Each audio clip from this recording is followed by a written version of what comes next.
Vamos a comenzar con este tema de procesadores paralelismo y procesadores superescalares. Entonces, vamos a hablar hoy de lo que es la segmentación de instrucciones, básicamente. Ya la próxima clase tendríamos el paralelismo, veríamos algunos ejemplos y dentro de 15 días pues tendríamos el siguiente quiz. Ya después de eso seguiríamos con unidad de control y finalizaríamos ya con el tema de las GPUs. Hasta ahí llegamos este semestre. Bueno, muchachos, entonces, bien, como hemos visto en RISC, las instrucciones pueden ser ejecutadas de forma simultánea. Las instrucciones tienen tres etapas principales: el de captar instrucción, el de calcular el operando y el de calcular el operando y finalmente calcular las direcciones efectivas para hacer la respectiva operación. Son tres ciclos que se necesitan por instrucción, ¿sí? Y eso es similar a una cadena de producción de una fábrica. ¿Por qué? Por ejemplo, una cadena que fabrique yogures, pues tiene diferentes etapas. Primero hay una etapa donde la leche es hervida. Hay otra etapa donde se le añade se le añade pues ¿cómo es que se llama? El yogur. Bueno, no me acuerdo qué se le añade. Y después se deja fermentar para que vaya cogiendo la forma del yogur y finalmente se empaca y bueno. Estas operaciones son independientes entre sí, pero hay una dependencia entre ellas, vamos a llamar ahora dependencia entre salidas. O sea que una operación espere el resultado de otra, que es lo que estamos viendo en RISC, si lo recuerdan. ¿Sí? Entonces, también las operaciones de fábrica también suelen tener etapas que se pueden hacer simultáneamente. En el caso del yogur, cuando la leche se hierve, se extrae un suero. ¿Sí? Ese suero tiene otros usos. Entonces traemos el suero y no depende de la cadena de producción principal tratar ese suero. ¿Sí? Ese suero se puede trabajar independientemente. Eso es lo que llamamos pipeline. ¿Sí? Es básicamente varias cosas que podemos hacer simultáneamente. ¿Sí? Eso es la filosofía que traen en este tipo de procesadores. Como se le mencionó, la instrucción podemos partirla en etapas y de acuerdo a esas etapas, pues podemos ejecutar otras instrucciones paralelamente, ¿sí? Aprovechando la infraestructura del procesador. Y este proceso es conocido como segmentación de cauce o pipeline, ¿sí? Que podemos básicamente segmentar yo tengo un conjunto de instrucciones, como no dependientes entre sí, pues puedo empezar a ejecutarlas paralelamente.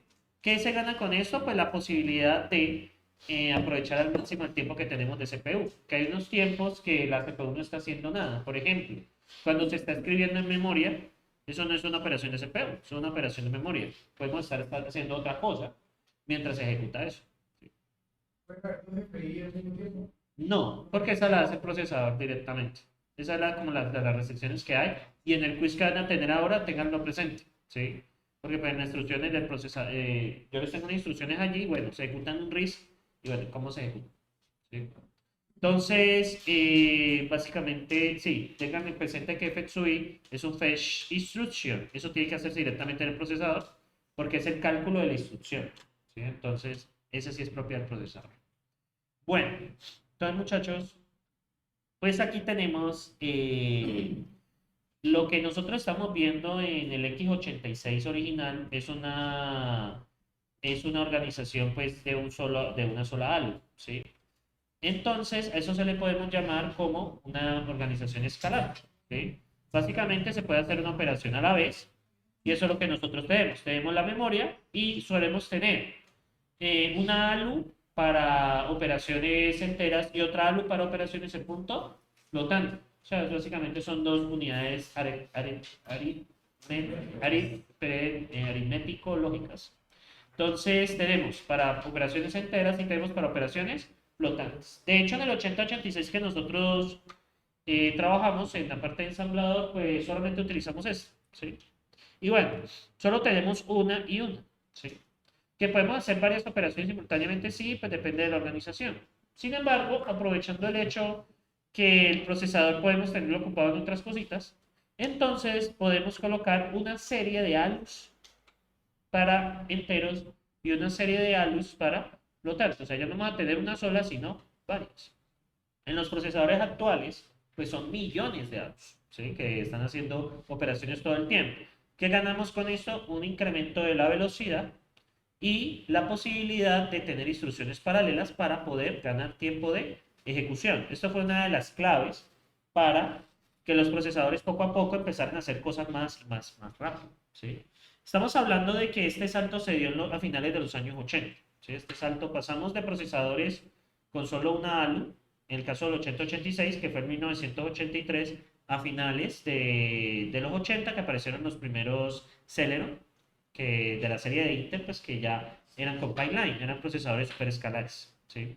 Entonces, pues, ¿qué ganamos con eso? La posibilidad de hacer varias operaciones al tiempo y la posibilidad de usar mejor los ciclos de reloj del procesador. Por esa razón, pues, se pudieron, por ejemplo, aumentar el tamaño de los ciclos de reloj. ¿Qué característica posibilitó esto? Pues que como los transistores poco a poco se están haciendo más pequeños, pues en el mismo espacio podemos tener más lógica secuencial, o sea, tener más ALUs, ¿sí? Recuerden que actualmente la tecnología de procesadores, ¿en dónde está? ¿En cuántos nanómetros? Para los que saben. Actualmente, ¿cuál se está manejando? Los 9 nanómetros, ¿sí?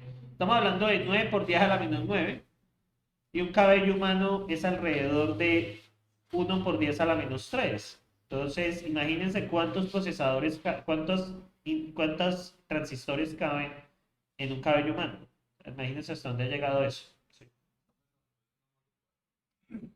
La última vez escuchado de 9 nanómetros. ¿4? ¿Será que ya salió? Esperen, yo hago aquí la pregunta. Esperen. What is the size of the transistors in the processors right now? No me lo escribieron. What is the size of the transistors in the processors right now? Tengo que corregir una palabra. Vamos a ver. De procesos. La verdad, pues yo tenía 9 nanómetros, pero puede que haya cambiado. In the procesos. Bueno, ¿cuál es the size of the transistores? Hasta donde yo creo que en el 2020 eran 6, creo que para el 2022 eran como 4. Sí, no, es que allí hay un problema. El transistor, 7 nanómetros. 7. Sí, está en, pues el dato que tenía era hace un año 9. Lo que pasa es que ya llegamos a... ¿Ustedes han escuchado de las leyes de Moore? Las leyes de Moore. Sí. Que cada 6 meses la capacidad, el número de transistores que cabe en una oblea se duplica. Y eso se cumplió hasta como el año 2014, más o menos. Lo que pasa es que a medida que el transistor se va volviendo más y más pequeño, ya hay problemas físicos. Lo que pasa es que como la distancia entre ellos es tan pequeña, ya llegamos a un punto en que la energía que pasa con ellos rompe el aislamiento que provee el aire. Por ejemplo, nosotros podríamos colocar aquí un cable de voltaje y poner a 1 metro una varilla.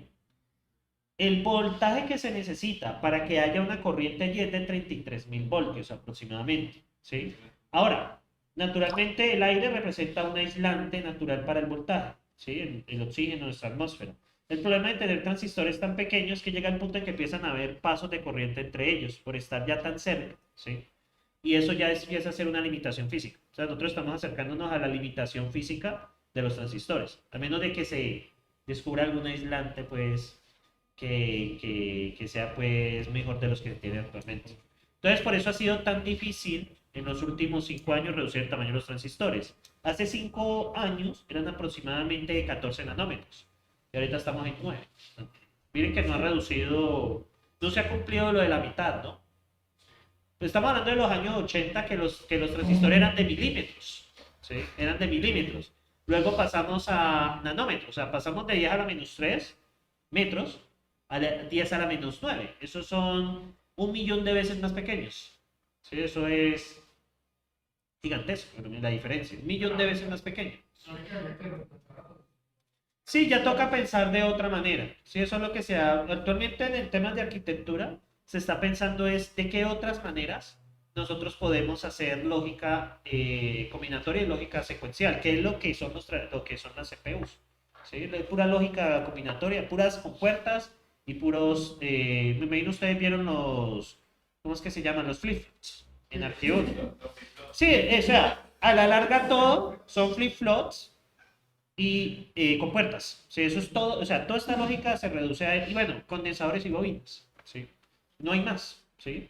O sea, todo eso se reduce a eso. Obviamente, pues por el gran número, pues ya podemos hacer muchas cosas.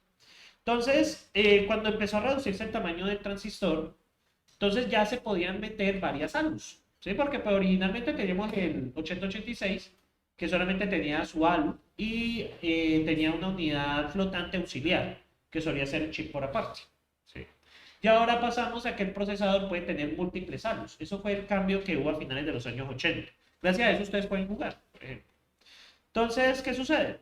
Aprovechando ese potencial, a esto se le llama pipeline Integer Functional Units. ¿Qué pasa con pipeline? Pipeline quiere decir que podemos hacer varias cosas al tiempo, ¿sí? Entonces, mientras aquí se está calculando una suma, en otro lado podemos calcular una multiplicación, podemos hacer una operación lógica en una operación aritmética en otra y así. Y podemos tener ya muchas, ¿sí?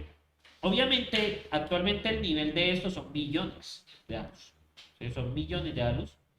Y de hecho, desde el año 2009, principalmente, pasamos a procesadores que ya tienen múltiples núcleos. O sea que esto ya no solamente tenemos una CPU, sino que tenemos muchas CPUs, que es el tema que viene después de unidad de control.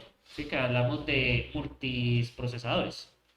Entonces, bueno, entonces pasamos a esto y esto pues, como se mencionó en RISC, como hay varias operaciones que uno puede como hacer al tiempo, entonces pues uno puede enviarlo a diferentes halos. Entonces, muchachos, para hacer esto, tenemos que las instrucciones podemos partirlas en dos cosas. El ciclo de captación y el ciclo de ejecución. Captación tiene que ver con calcular el operando, o sea, qué vamos a hacer, y calcular las direcciones de los datos. Y la ejecución tiene que ver es con el cálculo efectivo de la operación que estamos haciendo y su almacenamiento en la dirección de destino. O sea, esto tiene que ver con, hago la aclaración aquí, esto tiene que ver con cálculo de uy, le da un momento aquí a esto. Esperen, está muy grande eso. Eso está por acá. Bajémosle un poquito porque no me cabe. Entonces tenemos que aquí hablar de cálculo de operaciones, o sea, de operaciones y direcciones de los datos, ¿sí? Y el ciclo de ejecución tiene que ver con la ejecución de la operación, o sea, qué vamos a hacer, y guardar en destino, o sea, en el destino. Bueno, voy a poner aquí, bueno, en el destino. ¿Listo? Bueno, entonces esas son las dos grandes cosas que podemos nosotros ver. Una cosa es cuando nosotros cuando estamos captando solemos usar los registros de la CPU y cuando estamos ejecutando solemos usar las ALUs, ¿sí? Porque las ALUs son las que nos calculan las operaciones al final. Entonces, pues aprovechando eso, tenemos lo siguiente. Entonces, el ciclo de captación, que es el primero, pues tenemos captar instrucción, FSUI, decodificar instrucción de SUI y calcular operandos ETSUI, que es el cálculo de las direcciones efectivas, ¿sí? Que son lo que nosotros hemos estado viendo. Bien, muchachos. Y el ciclo de ejecución puede ser partido en ejecutar instrucción, que es efectivamente en la ALU. Vas a sumar, vas a restar, vas a dividir, vas a incrementar. ¿En dónde se tiene que hacer eso? En la ALU. ¿Sí? La ALU es la que efectivamente nos hace ese cálculo. Recuerden que por sí mismos los registros pues solo guardan información, ¿sí? No hacen nada más. Donde se hace efectivamente la operación es en la ALU. Y escribir operando tiene que ver pues ya con el almacenamiento en el destino final de la operación, ¿sí? Entonces, que esto perfectamente puede ser en memoria o en los registros, en los registros. Entonces, eso es como lo que uno debe considerar en estos casos. Bueno, y aquí tenemos un ejemplo, ¿sí? Entonces, observen acá. Debido a que estos elementos, se requieren algunos elementos del procesador, por ejemplo, calcular instrucción tiene que ver con la unidad de control, ¿sí? O sea, le decimos, bueno, ¿cuál es la instrucción 100? Ah, la instrucción 100 es una suma. Ah, la instrucción 150. Ah, la instrucción 150 es un incremento. Que la instrucción 200. Ah, la instrucción 200 es una multiplicación. ¿Sí? Entonces, cada una de esas instrucciones pues tiene su lógica en la unidad de control, que es lo que efectivamente veríamos después de este tema. ¿Qué sucede con eso? Pues básicamente lo que nosotros vamos a hacer, si ustedes observan, FSUI tiene que ver con eso, ¿sí? Con el cálculo efectivo de la instrucción. O sea, ¿qué significa y qué tiene que mover esa instrucción en el procesador? ¿Sí? Porque, pues, cuando hay dos tipos de unidad de control, la microprogramada y la conectada. ¿Sí? Ambas funcionan de forma muy similar, solo que la conectada, pues, son puras compuertas. ¿Sí? Básicamente producimos compuertas y tenemos una salida, ¿sí? Que nos dice qué va a prender y qué va a apagar en el procesador. Entonces tiene que ver es con el paso que se necesita para activar esas señales de control en el procesador, decirle, bueno, necesito que tal registro se active, necesito que tal ALU se active y necesito habilitar o deshabilitar ciertos componentes de la CPU. Eso se refiere a esa parte, eso es lo que veríamos ahora. Y bueno, si ustedes ven, no podemos hacer FSUI al mismo tiempo. ¿Sí? Sí. Para hacer FSUI al mismo tiempo, ¿qué creen que necesitamos? ¿Qué es lo que se hace actualmente? Para hacer fetch instruct múltiples procesadores, ¿no? Es la única manera, ¿sí? Porque pues FetchUI requiere que se configure se configure pues la estructura del procesador, o sea, que es lo que nosotros vamos a hacer efectivamente, ¿sí? Pues, lo que hace es decir que el procesador va a tener estos datos y va a hacer esto. Sí, Y lo va a correcto. almacenar en tal lado. Sí, correcto. Sí, efecto, digamos que el procesador, el modelo básico que nosotros hemos visto es unos registros de propósito general. Sí. Tenemos aquí una ALU. Sí. Bueno, no me quedó bien dibujada. Tenemos aquí una ALU. Ay, no. Tenemos aquí una ALU es que va así. Es como el calzoncillo de Superman. Sí, esto es la ALU. Esto obviamente está conectado. Bueno, por acá hay unos registros que están conectados. Y por acá tenemos los registros de estado. ¿Sí? El estado. Pues que usamos sobre todo para los altos, todo eso, si la operación dio cero, si es mayor, si es menor, toda esa vaina. ¿Sí? Esta es la operación del 8086. ¿Qué sucede? Por acá hay algo que se llama la unidad de control, que es lo que vamos a ver el tema que viene. Esta unidad de control tiene conectado con todos los componentes, ¿sí? Con todos los componentes, con la ALU, con todo. Entonces, si ustedes recuerdan, la ALU tiene unas entradas, que si está habilitada, el tipo de operación, que suele ser un multiplexor, y así. Y los registros tienen enable, es para que si el registro está prendido, o si el registro necesitamos que ingrese información o que salga información. Estos registros suelen ser flip-flops, ¿sí? Porque necesitamos que almacenen información. Entonces, ¿qué sucede? Cuando hacemos FXUI, entonces le digo, vea, la instrucción 100, ¿sí? Que es la que yo quiero.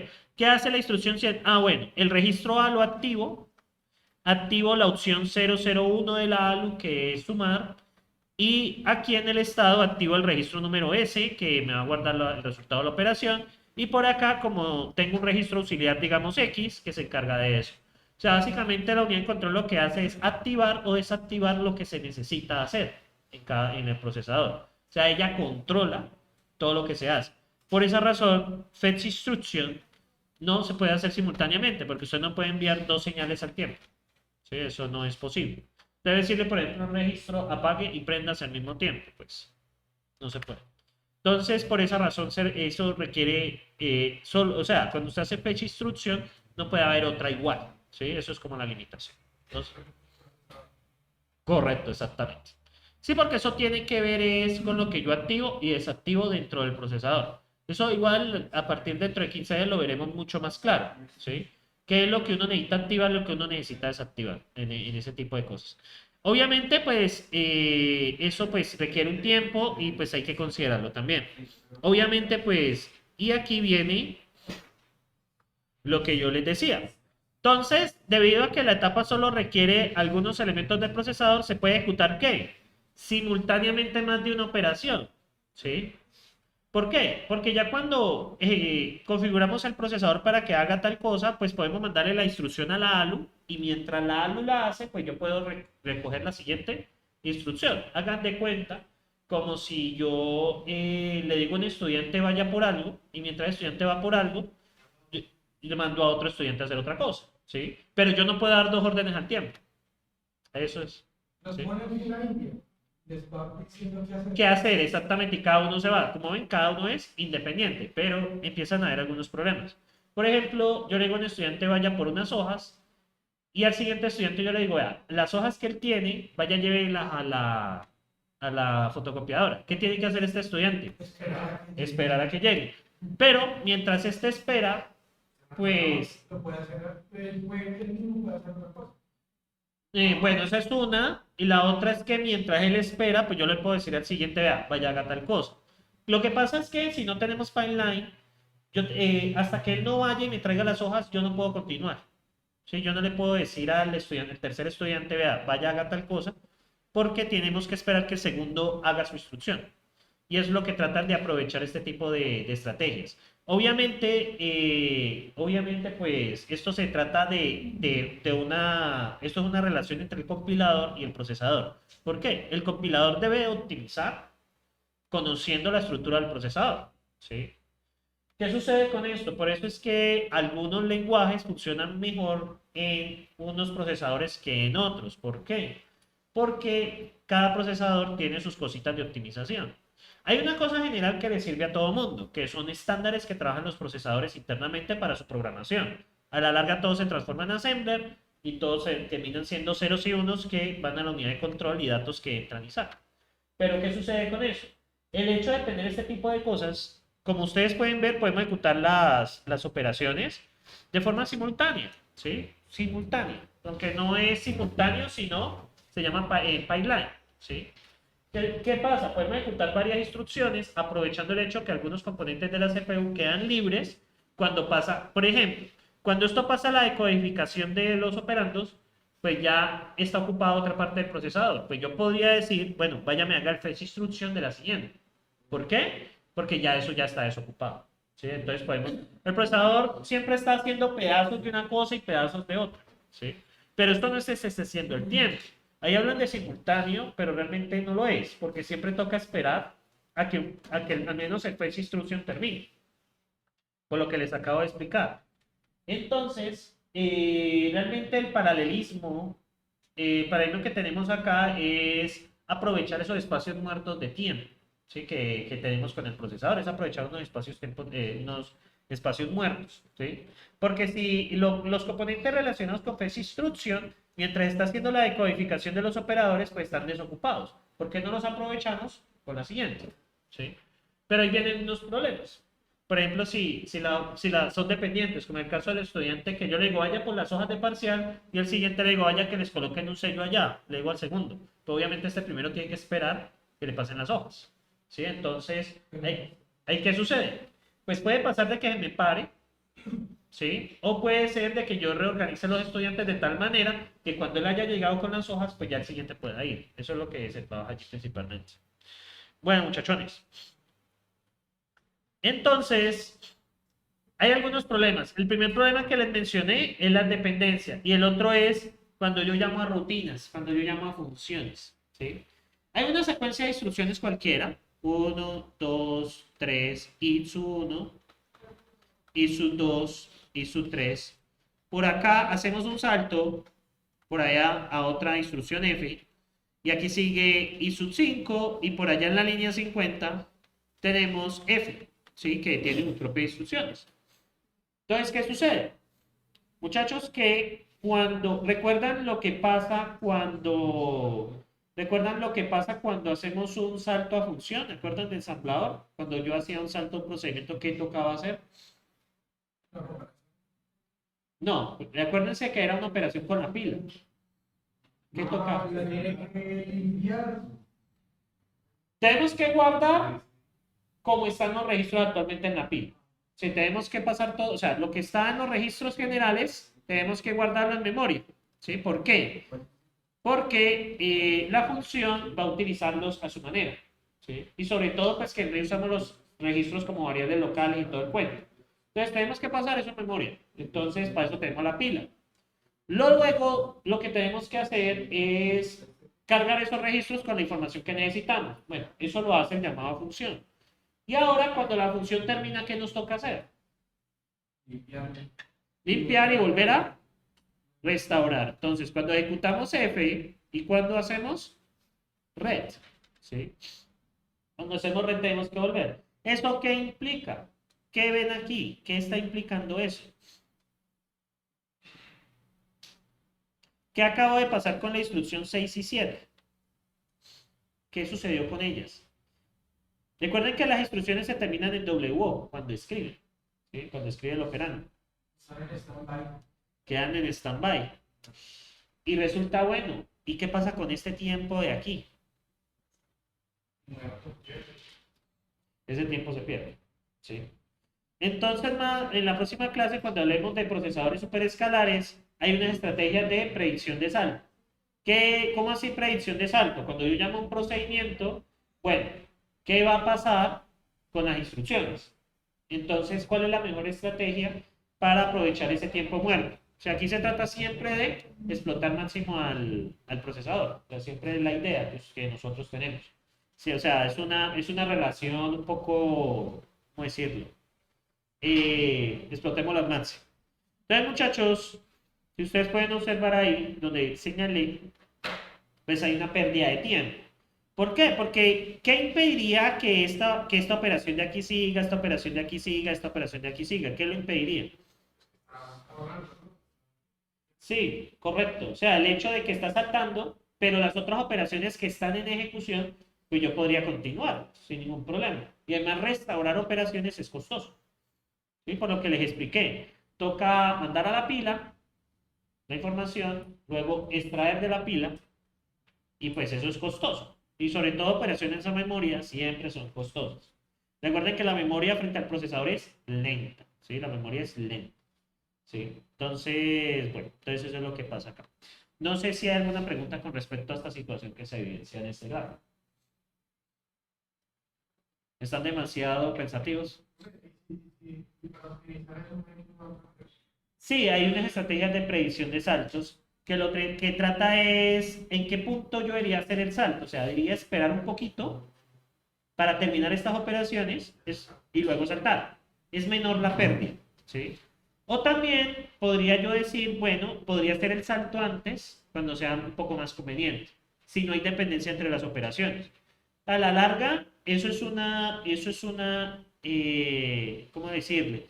Eso es una optimización que se puede hacer a nivel de hardware y a nivel de software, ¿sí? Eso ya depende mucho de los compiladores. Como les digo, inicialmente los compiladores eran fáciles porque transformar ensamblador a código fuente es muy fácil.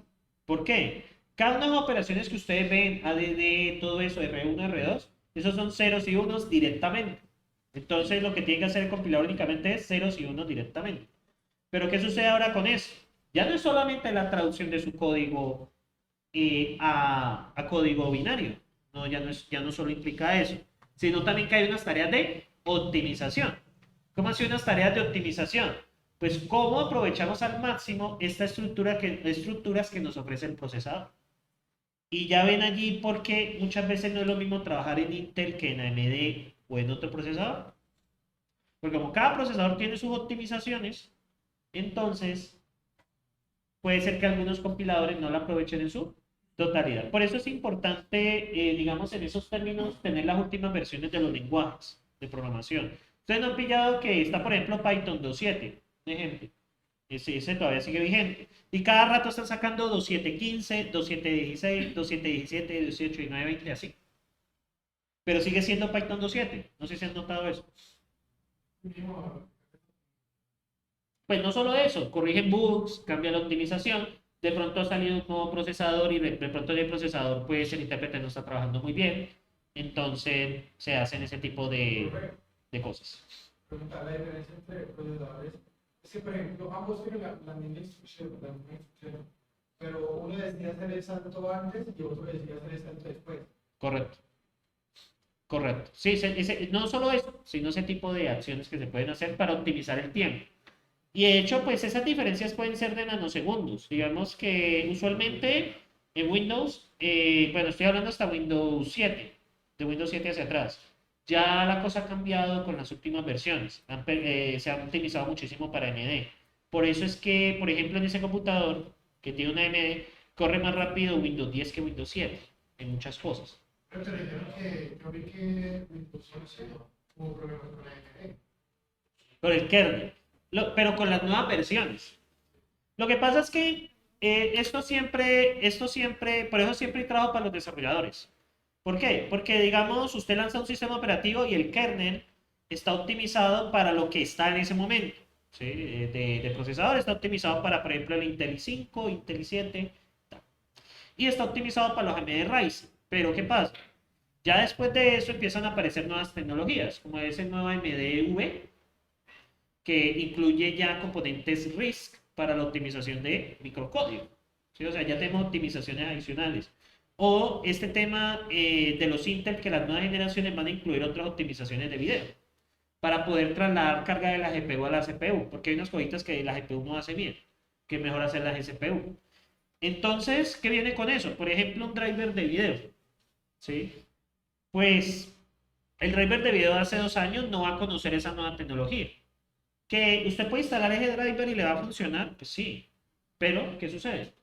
Bueno, en pocas palabras, obliga Sí. a A optimizarse, correcto, sí. Y optimizarse tiene que ver es, no tanto, o sea, es que lo que pasa es que aquí en ingeniería de sistemas, nosotros hablamos de optimización a nivel de código, que es lo que ustedes ven en análisis de algoritmos, verán en análisis de algoritmos en un par de semestres, que es, bueno, ¿cómo hago para sumar este arreglo de una forma más eficiente? Eso es a nivel lógico, pero a nivel de hardware, la pregunta que uno se hace es, ¿cómo yo organizo esas instrucciones? ¿De qué manera las ejecuto para aprovechar al máximo de lo que me ofrece el hardware? Que es lo que siempre se está buscando. Y pues con el avance de la tecnología, cuando ya sale el sistema operativo, no es tan eficiente con lo nuevo que hay.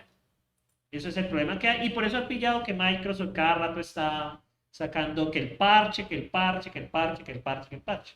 Y muchos de esos parches están pensados para, además de cosas de seguridad que siempre hay, seguridad es un gran área de trabajo por si les interesa. Entonces, lo de seguridad siempre está, pero también está esta parte de compatibilidad con los nuevos procesadores. Por eso es que tener el último procesador no siempre garantiza el mejor rendimiento. Por ejemplo, con el caso más clásico es del PlayStation 5, con los juegos. Está el hardware, pero los juegos no lo aprovechan. Ya los juegos que saldrán en adelante sí aprovecharán esas características. Eso es lo que sucede muchas veces con el hardware. Tener lo último no garantiza la mejor eficiencia.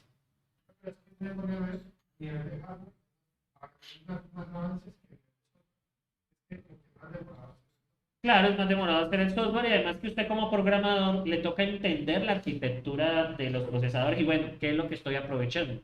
Pero les digo que este curso y el sistema operativo de la nueva malla es el punto de convergencia entre las dos cosas. O sea, ustedes como ingenieros de sistemas no ignoren el hardware en su totalidad. Entender cosas del hardware es muy importante. Por ejemplo, si usted tiene un tipo de servidor, usted puede hacer el estudio de cuál es el mejor gestor de base de datos para ese servidor. No siempre es instalar cualquiera. Por ejemplo, los Oracle están muy optimizados para los equipos tipo IBM. Por ejemplo. ¿Sí? O, por ejemplo, de Microsoft, ¿cómo es que se llama? El Windows Server SQL. Server SQL se llama. No me acuerdo. Está muy optimizado, por ejemplo, para yo hablo de la 2018 hacia atrás, para los procesadores Intel y para ciertas arquitecturas de memorias y eso. Entonces, lo que ustedes deben ver es que no están desconectados. O sea, ustedes no pueden esperar que un programa funcione igual en dos tipos de procesadores diferentes, así los procesadores sean equivalentes, porque cada procesador tiene sus propias características, especialmente si su programa requiere conexión con dispositivos. Por ejemplo, la más sencilla es un socket, ahí no lo hicieron en sistemas operativos. Un socket, ¿con quién se entiende? ¿Con qué tipo de hardware se entiende un socket? Se puede entender con un puerto Ethernet.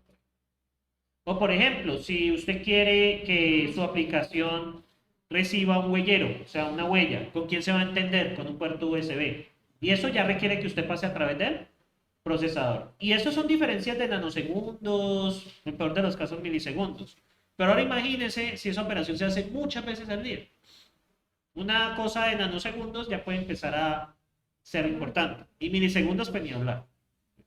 Entonces, todas estas cositas hay que tenerlas en cuenta cuando ustedes desarrollen software. O sea, ustedes deben tener presentes que el hardware y el software son complementarios. ¿Sí? Son totalmente complementarios. Bueno, muchachos, hablando de esto, este tema de predicción de saltos es complicado. Porque es que usted tiene que, o sea, la infraestructura del procesador, las optimizaciones que se hagan, tanto en compilador y procesador, tiene que predecir ese momento. ¿Cuál es el mejor momento de hacer ese salto? O sea, el programa te va a funcionar igual, pero a nivel de instrucción, bueno, ¿yo cuándo lo hago? ¿Cuándo es relevante hacerlo? Entonces allí es donde empiezan a haber unas estrategias que pues ya veremos con más calma en la próxima clase. Bien, muchachones. Entonces, para enfrentar estos problemas relacionados con los saltos, se diseñan estrategias para asegurar el flujo estable.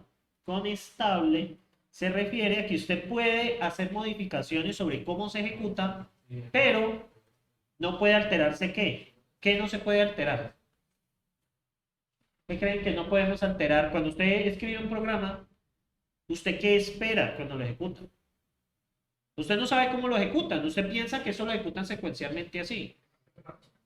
Que la respuesta sea la misma siempre, ¿sí? Sin importar las circunstancias. Entonces, pues va a ir las cosas.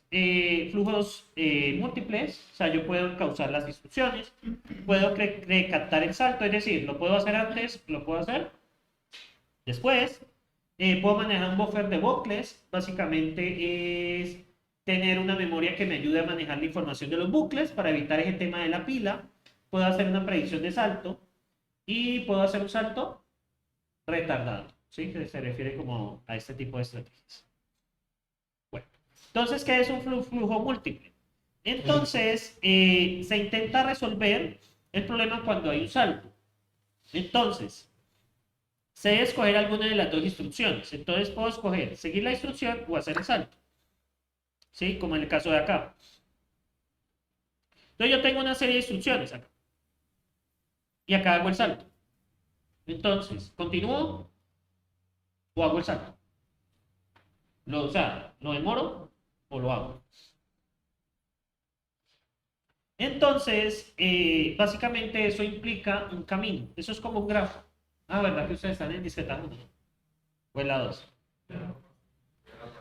Ya pasaron la 2. Bueno, entonces eso es algo que se llama un grafo de ejecución.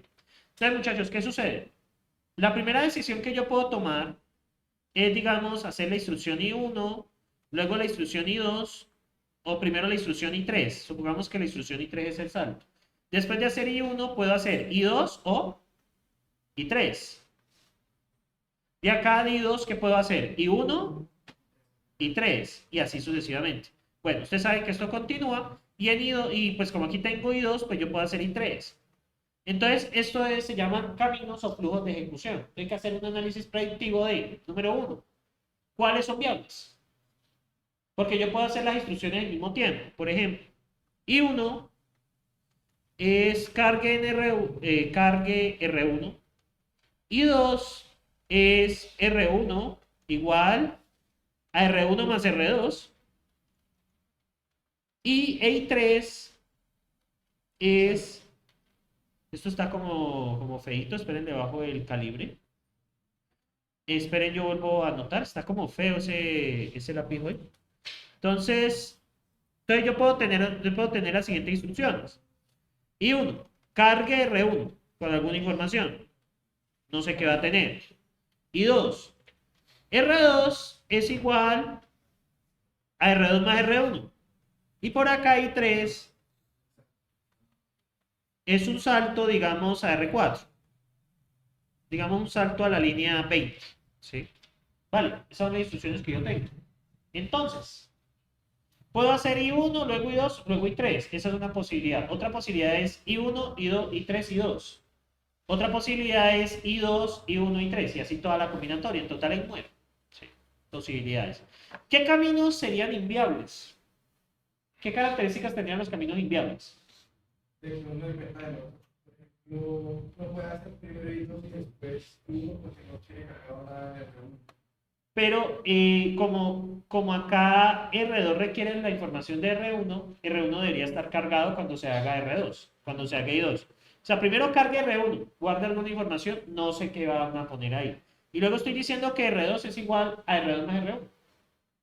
¿Ven una dependencia allí? Necesito el resultado de R1 cuando voy a ejecutar esa siguiente instrucción. Entonces, yo lo que debo saber es que I1 debe ir antes de I2. Entonces viene la pregunta, ¿hago I3 antes o hago I3 después? También podría ser I1, I3 y luego I2. ¿Por qué? ¿Por qué podría hacerlo también así? Que ya sacó de uno, depende de nadie, depende de nadie, puede hacerlo después. Puede hacerlo después. Digamos que podríamos hacer I1 mientras carga haga I3. Y luego que cuando ya haya terminado I3, ya esté R1 cargado y ya podemos hacer I2. Entonces, hay muchos flujos y eso es un grafo. ¿Sí? Eso es un grafo de ejecución que eso los compiladores lo analizan. ¿Sí? O sea, no solamente es el hecho de transcribir código a binario, sino es el hecho de entenderlo y optimizarlo. Por eso es que en los años 90 en este pensum se daba compiladores, porque compiladores no era tan complejo como es ahora, pero hacer compiladores ahora es bastante complejo. Y sobre todo si usted quiere eficiencia. Entonces hay muchas cosas que hay que considerar. Y ya empiezan a aparecer if. Si la arquitectura es Intel, hágalo de esta manera. Si la arquitectura es AMD, digamos, Phenom, hágalo así. Si es AMD Ryzen, hágalo así. Si es AMD V, hágalo así. Y uno queda como que, ven que ya empiezan a aparecer muchos condicionales. Y en el mismo Intel, si es un Celeron, si es un Pentium o si es un iCore, cambia la cosa. ¿Sí? Y dentro del import también, que varía generación. Y entre generaciones cambia. Aunque se supone que al ser de la serie iCore conserva la estructura básica. Pero el 12 no, entonces ya cambia todo. el 12 ya cambia. Ah, sí cambia bastante. Que yo hasta el 11. Hasta pues, físicamente se nota porque pues ya eso es como más alargadito. Más alargado. Como son dos procesadores en un pedacito. Ah, o sea, son dos multicore. O sea, son dos procesadores reales más los hilos internos más los hilos virtuales. Porque eso fue lo que hicieron. Como Ah. por lo mismo que hablábamos ahorita de que ya puede ser más chiquito. Entonces dijeron, pues vamos a colocar uno que haga las operaciones menos complejas, mientras que el otro que hace las operaciones complejas la trabaja. Y ¿saben qué es lo interesante de eso? Que la unidad de control se encarga de seleccionar el procesador y esa unidad de control se está convirtiendo en otro procesador. Están usando arquitectura RISC. Imagínense. O sea, es un computador que controla el procesador. O sea, ya están, o sea, por ejemplo, la MV es la tecnología que tiene. Y hagan de cuenta que es un procesador que controla el procesador, porque es que la unidad de control se ha vuelto tan compleja que ya hacerla microprogramada queda muy limitada. Entonces, más, Que intenten una solución para los transistores, para una sí, volvemos como a la época de atrás. O sea, los procesadores se hicieron más pequeños, pero como ya no se puede, entonces lo que va a pasar es que van a aparecer ese tipo de arquitecturas, procesadores cada vez un poco más grandes. Claro, pues porque ya no cabe más. El socket es completamente diferente. Que ya tenga, que ya quiero un procesador, tengo que comprar una board distinta, más la R5 también.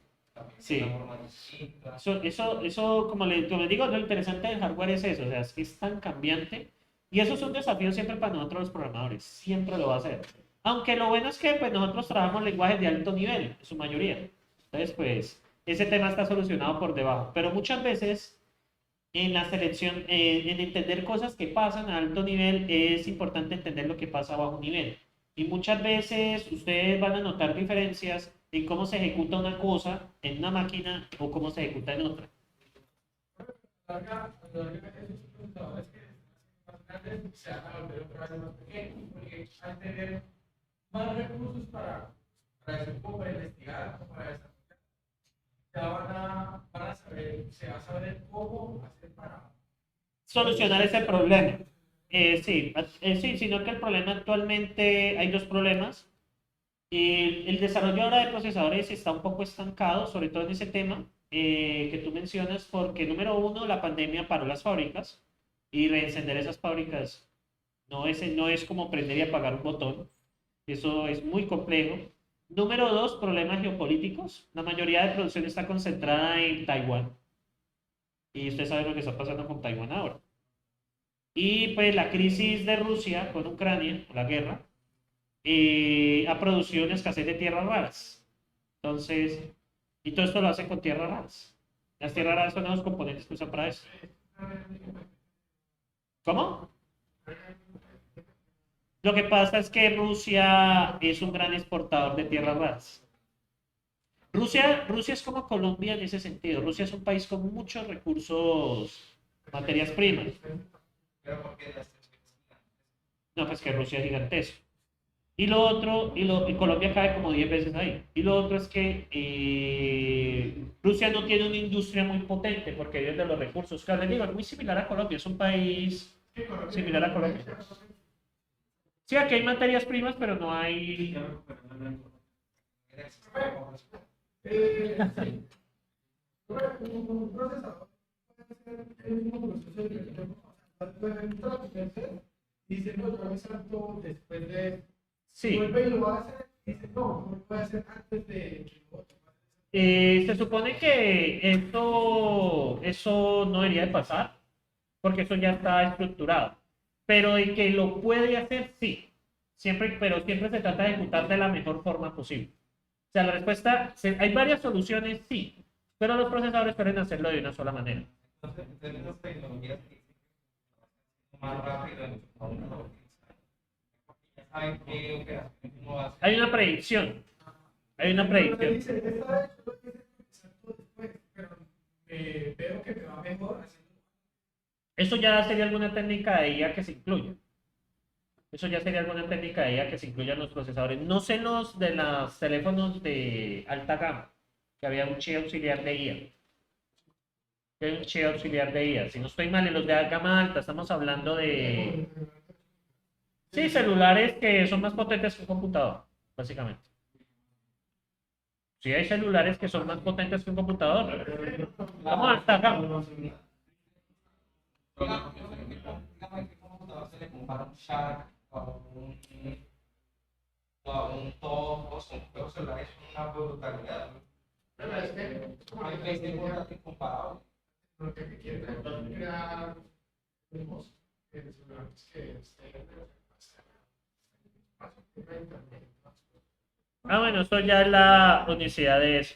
Bueno, muchachos, permítanme, termino acá para mandarlos a descanso. Entonces, precaptar el salto. Cuando se identifica el salto, se recapta la instrucción destino del salto y la siguiente después del salto. Se almacena esta última y se ejecuta en el momento que ha finalizado el salto. Básicamente es capturarlo. Buffer de bucle. Se almacenan las n instrucciones captadas anteriormente para recuperarlas rápidamente. Y la predicción de saltos. Miren esto. Es intentar predecir si un salto se va a producir. Predecir si nunca se salta. Predecir si siempre se salta.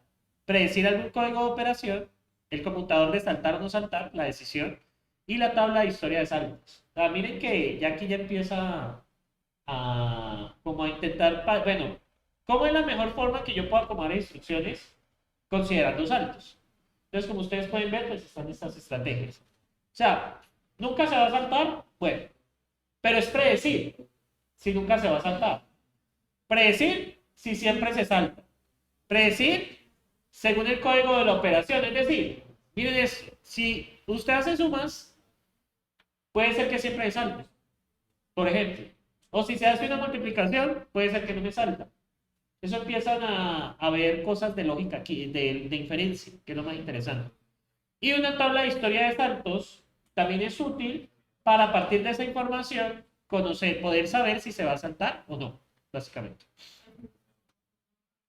Bueno, muchachos, salto retardado, que esta es una de las que más se utiliza, reordenar las instrucciones de tal forma que los saltos se presenten después del momento deseado. Entonces, muchachos, según esto que ustedes ven acá al principio,